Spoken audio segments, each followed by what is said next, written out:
when we play the victim, you only give power to the oppressor.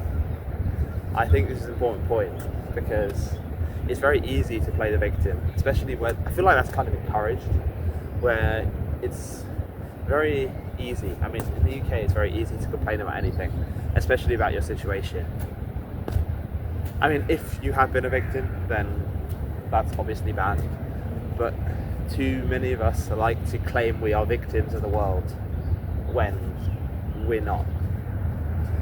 It's like in the UK right now there is a ballooning student loan problem, and we could complain about that and say how it limits the productivity of everybody and how no one has an incentive to actually go out and work and go out and do stuff and do well. But this might come from a bit of a selfish perspective, but that creates so much opportunity for people that actually are willing to do the work and take responsibility for their actions. Sure, there is a loan and you will have to pay it off, but then you can grind your ass off to make sure that that loan gets paid off as quickly as possible. It's a difference between saying this shit sucks, so I'm going to let it suck because it serves my purpose and it provides me an excuse that I'm just lounging and doing nothing, or this shit sucks and I'm just going to do it anyway.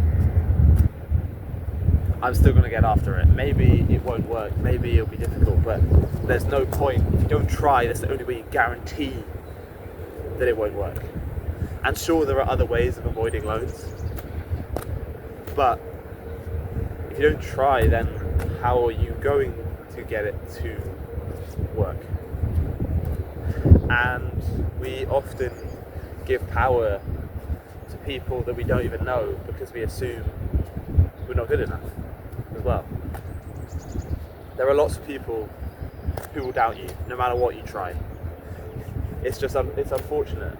Unless something happens to be the most well-trodden path of all time and that millions and millions of people have done it before, people will doubt your decision.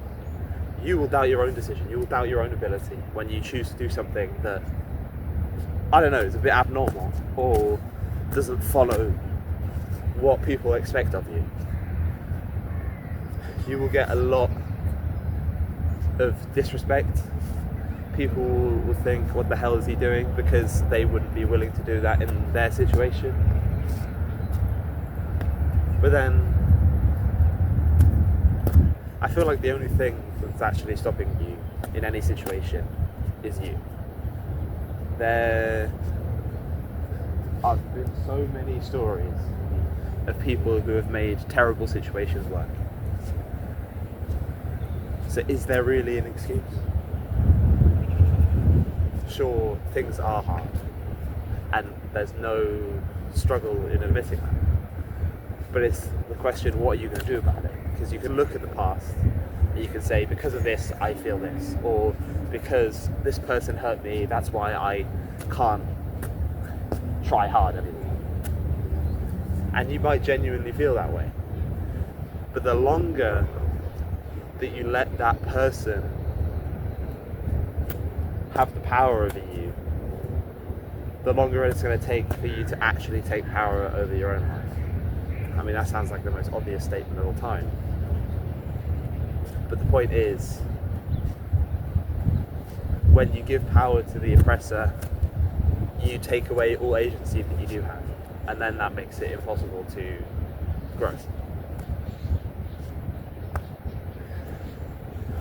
So I always like to think about, is there any situation in my life that I'm letting someone else take control over for me?